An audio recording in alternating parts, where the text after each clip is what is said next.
Last Minute Man, and we are here today at the Man Cave. I'm with my good buddy, Mr. Obvious, and we are bringing you a really awesome rifle, a 1022. 1022? Oh, I'm sorry. Correction. No, this is actually a 44 Magnum. It's a Ruger Carbine. And our weak attempt at comedy there, but you already know in the description what it was. But yeah, this is a 44 Magnum Carbine rifle. So tell us a little bit about this, Mr. Obvious. Oh, man, these goes back in the day. Make sure this thing is unloaded. Yep. This gun, Ruger started out building handguns, so that's right. Started out was their big thing, so they decided to build a rifle that would take the 44 Magnum handgun cartridge. So this is the first rifle that Ruger has built. Ever produced, yeah. Ever produced. So they started building this in 1959, I do believe. Well, that's when they started research on it. Yeah, and then they introduced it. It actually come out in 1961. That's right. On the market for sale. So. And it was called the Deerstalker. Deerstalker. And then I think Ithaca, they had an issue with that. Yeah, and so there was a lawsuit. And then so a year later, which is what this one is. This is a 44 Carbine. Yeah. So they come out with a 44 Carbine is the name of it. So these is a real good gun. It's stuff. My dad had one back in the 70s. That's where I learned from him. It was back in the 1970s. He went to, I think, to Kmart and bought one. And they wasn't very expensive at that time. No. And so he bought one. And it's pretty awesome. He would demolish deers with it. It was a good deer gun. So, yeah, it's an awesome little piece, I tell you. And this thing looks new. I mean, we'll show you pictures. Actually, probably at the beginning, I probably rolled some pictures. But down this barrel and everything, the bluing on this rifle, I mean, just how beautiful of a rifle is this? And for one, this is actually one of the first 6,000 of them produced. Yeah. It was actually less than 6,000. You're in the 5,400s here. Yeah. So this is pretty amazing that it looks this good. I can't believe it. I mean, this looks like it came right out of a box. And Mr. Obvious purchased this at Gunbroker. Mm-hmm. And I'll tell you, I was looking, because I'm a 44 Magnum guy. It's one of my favorite rounds. So I was just looking, I'm like, man, I can't believe no one has ever, that I had ever heard of anyway, folks, made a semi-auto 44 mag. I was just curious, did anybody ever make that? So I'm looking, and there's a gentleman on YouTube here, I think it's Target Suite, is the name of his site, but he actually did a review on this rifle. And I called up Mr. Obvious. I said, man, you ever heard of one of these things? He said, yeah. Dad used to have one. I shot them back in the 70s. Yeah. I said, man, I'd never even heard of this. And I just thought, man, how cool would that be to have one of those? And he started thinking about it. He said, I love that gun. You said, you don't know why your dad traded it. He traded it to something. That's the way things are, people. You're in the gun thing long enough, you will, over your life, you'll have regrets. I've got a couple I've let go. That, you think at the time, I don't shoot it. But then you regret letting it go. But this is one of those, I'm glad you found this in this amazing shape. And, these aren't cheap. I mean, there was one on there, God bless the fella. He had one, it looked like it was drugged behind a pickup truck for about 10 miles through the gravel. And there was rust all down the barrel and everything. That guy was asking $1,100 for that gun. And, I mean, these are not a cheap date at all, So, but just how beautiful of a rifle is this? Yeah, it's an awesome rifle. They're fairly accurate. We'll take it out and shoot it and see what we can do with it. But we haven't played with it none much. So, we done a good cleaning on it, make sure it's ready to go. So, about the only problem you have with this type of rifle is they've got a piston up here. It's gas operated. Mm-hmm. If that piston gets gummed up, then the action don't want to close. It don't want to jam up. So you got to pull that piston out, clean all that real good, and put it back together.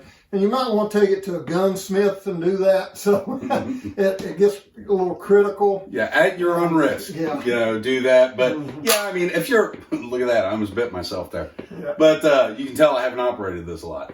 But yeah, these things aren't that complicated put together. If you can work on a 1022, they're very similar. Obviously, everything's a lot bigger and bulkier on this. Things are under tension and pressure, but yeah, I mean, definitely go to a competent gunsmith to get things worked, unless you really do know your stuff. Yeah. But what do you say we get out and shoot this thing? Yeah, I think we need to fire that thing off and see if it's going to work. All right, stick with us. All right, so Mr. Obvious is here. He has loaded it to the max, which is 4 in the tube there, up the pipe. Loads a lot like a shotgun, and we'll show you when I go to load it how it loads up. But he's got it chambered. Now we got right here where we were zeroing the rifle, and then behind that is an itty bitty 50-yard plate. Little 8-inch plate. Yeah, and then what do we got here? That's 100. Yeah, it's 100-yard. And then 150. Plate. Then got a 16-inch plate at 150. And the one that is, did you say a 14 and 100? Yeah. Oh, all right. So Mr. Obvious is going to fire some shots here at the 50, the 100, then the 150. We'll see what kind of drop we get. If I can even hit the 150, it may be dropping a lot. Oh, all right. Yeah, so my eyes ain't as good as they used to be. Everything's so fuzzy anymore. Yeah. All righty, you ready? And we are ready.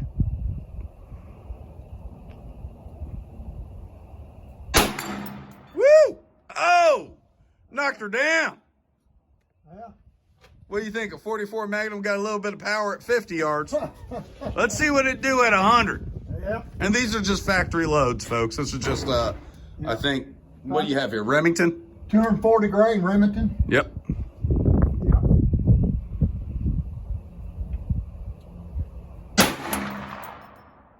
Woo! I seen stuff fly. I saw stuff fly up over there. Where did it hit? Aimed dead center. I did. Did I hit low? I think I don't know. You might have clipped it. We'll see after I go down there. Yeah, you hit it that time. I hit a little bit to the left. I see it. Just to the left of center. Yeah. Okay, that's 2 at that. Let's do 1 at 150. All right.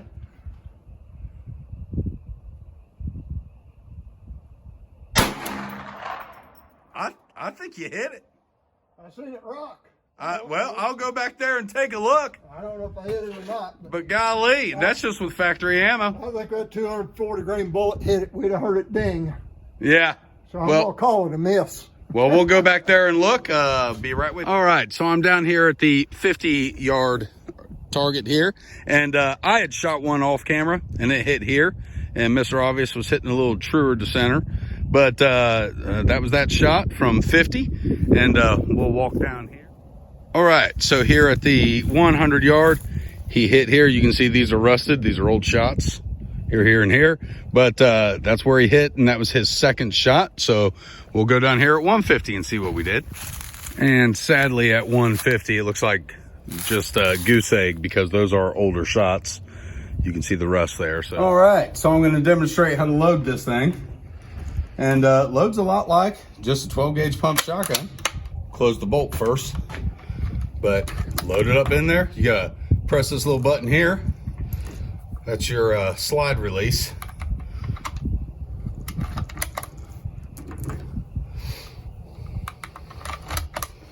And here's number 4. And these are just factory loads once again. But I'm going to get out here. I'm going to shoot at the 50 once, the 100 twice, and the 150 twice. And let's see if I get any hits here. All right. We ready, Mr. Obvious?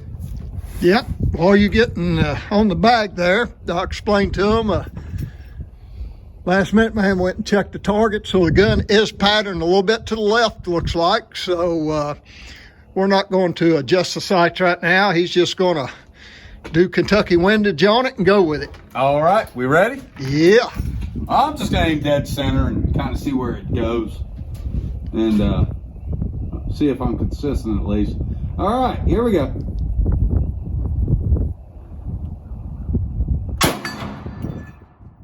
Oh, again, 50 yards. It's got some power. Okay, let's see out to 100. See what she does.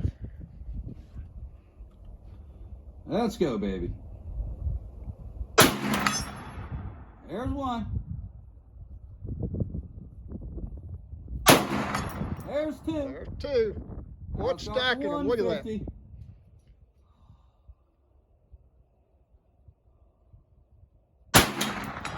There's one. Yeah, it's a hit. It gets out there, everything's so blurry with my eyes. Did I? I could have swore I loaded 4 in there. You did. You did. You shot one at the 50 yard, 2 at the 100, and 1 at the 150. Oh, there you go. I'm going to do one more, just for good measure. I can't count. That's hillbilly right there, man. I was expecting a 5th shot, so I'm not going to cheat myself. I'm going to shoot it one more time. I want to see if I can hit it twice. The 150. He said, "Here, take your shoes off and get your counting right." That's Kentucky right there. Again, philosophy degree. Thanks, Yeah. Dad. Okay, here we go. I'm going to get the action cycling on this gun while you shoot the 150. 150. And see if we can't watch the gun and the target. Okay, here we go. And it's a hit. All right. Woo! Now I wish my eyes was as good as yours still. I don't Well, have a scope to do that anymore. I'm going to jog through here and just get snapshots of each one of these this time. I'm not going to make you all do the walk with me, but we'll do this real quick just so you got a picture of what I hit. I did want to talk about this one real quick. I hit one right where Mr. Obvious hit, so you got 2 hits here, and then looks like I just clipped it on my last shot, so I got lucky there. This is right. You'll remember before there was a rusty spot here, so I hit here once and here the second time. And since we were patterning to the left, I did do some windage here, and I aimed to the right side of this target from 150. All right, I put 3 rounds in it. So I'm going to speed up the firing process to see how this gun cycles. They're very well known to not hang up or anything, these older models. If you keep them clean, they run good. So 3 rounds, and I'm going to fire it pretty fast. All right, let's have it. I won't hit nothing, but I'll just shoot it to 100 yard and go from there. I'm expecting magical things to happen here. All right. Not in my eyes. Yeah, he'll surprise himself.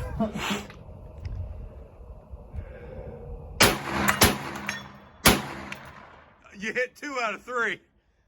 You hit it 2 out of 3 times. No. Okay, so per usual, I just can't help myself. I want to waste some ammo. So I'm going to sit here and do the same thing Mr. Obvious did, but offhanded, and we'll shoot at the 100, and I'll shoot as fast as my finger can pull the trigger. I'm going. Well, we'll see. I still want to try to hit it, but I'm going to try to shoot real fast here. All right, we ready? Let's see what that old carbine Ruger will do. Woo! Here we go.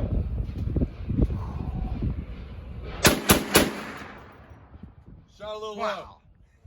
low. But man, this thing will just pop them off. I'm telling you. That action works quick. If that don't put a smile on a grown man's face, what would? Now I'm telling you, Ruger, you need to come back out with this gun. They got to come back. You got to bring this gun back, Ruger. And we are back with our after action report. Sweet. What do we have to report, Mr. Obvious? We got to report this gun. I tell you, this is a wicked little machine. It is a machine. It's a good gun. I'd like to report a crime. It's not made anymore. That is a crime. What the heck is going on, man? Yeah. This thing's awesome. I loved it. Yeah, it is. You know, it's accurate. Oh, it's accurate. It's very accurate. Now, this gun was shooting a little bit to the left. We ain't zeroed it. And we were both consistently hitting left with it. So, yeah, we didn't really adjust the windage or anything. No, but really about that much. What, at 50 yards, you were good 3 inches, or both of us were. Yeah, so it's significant. So we would have to adjust that, but it's consistently hitting there. So it's not the gun, it's us, it's our sight picture. Yeah, but yeah, man. Just again, I know what he paid for this, so I'm not gonna say it. But if I could afford it, I'd want this all. Golly, it is man! Nice, I'm telling you, like you said, Ruger, folks, this is something people do want. There is a big market for this, like you were saying, in Ohio, Indiana, places where they can only shoot straight wall cases. Yeah, explain guns that. They changed a lot of laws there. They was just shotgun only because they couldn't have high-powered rifles flying into the city areas 10 miles away. Right. Or across like 4 cornfields into the neighbor's property. Yeah. So they come out with the straight wall cases with shorter range. Mm-hmm. So that was your 44s, 357s, stuff like that, 4570s, whatever. But yeah, Ruger, I know it's a cost-effective thing for you back then. Right. But nowadays, the market's better. I think got more money. I think it's something people want. This would be a good seller for a lot of folks. And even the Deerfield that Ruger had released sometime in the 80s, I believe. But this was produced up to 1985. Mm-hmm. And then the Deerfield, it might have been in the 90s. I'm not sure. Don't quote me on that. But that was based off the M14 or Mini 14 platform. Mm-hmm. So it had very similar action to the Mini 14 and everything. Took a rotary mag, but it was a 4-round mag that it took. And something like that, it has the potential to have higher capacity. I think people would be really into if you can get it functioning properly. I've never shot one, but I bet that would sell. But I could see that being a lot more expensive. If you could produce something like this and sell it in the $1,000 or less range, if it was right there, MSRP at like $1,100 or something, and then you could, I think a lot of people would buy this. Yeah. If the only thing I'd do different on this gun, on the new production model, is this gun's already at 6 pounds. Let's go 6.5, put a 20-inch barrel on it. Just it's 18.5 now. So he always says bigger's better, Yeah. You can get this tube out here and get 5 round here, 1 chamber. So that's 6 rounds. If you can take this to a 5 or 6 round, that would be awesome. But again, you don't even have to reinvent the wheel. Yeah. If this just came out, I think people would love it. I certainly do. I take it just like it sets if they build it. It's neat. It's just a beautiful gun, and just what a testament to that. From 1962, this thing still looks like it does. Somebody obviously really took care of this. Yeah. I don't think it was fired a whole lot, and like I said, we'll show you pictures down the barrel and everything, but it looks brand new. And it operated flawlessly. We shot it 20 times out there. Right. Not one hiccup. And I'll mention again, this is how bad people want them. I'm not kidding, and I'm not trying to be mean or nothing, but there is a fella on Gunbroker with one of these that looks like it was dragged behind a truck for 10 miles. Yeah. And it is rough. And looks like it's been in a swamp or something. And he's wanting $1,100 for that. God bless him. I hope you get it. But when people are wanting them so bad, they'll buy that. Okay. There's a market for these. There really is. Yeah. Well, let us know, folks, what you think in the comment section below. Let us know what you think about this here rifle. Did you love it? Did you hate it? Would you like to see us shoot it more? We need to get some watermelons or something. It's getting that time of year where we can start blowing stuff up like soda pop and watermelon. Now, this is one we could actually hit the soda pop with today. Yeah, we could hit soda pop. We didn't have any. But anywho, is there anything you'd like to add to this? No, nothing really I want to add. This gun is just it's perfect like it is.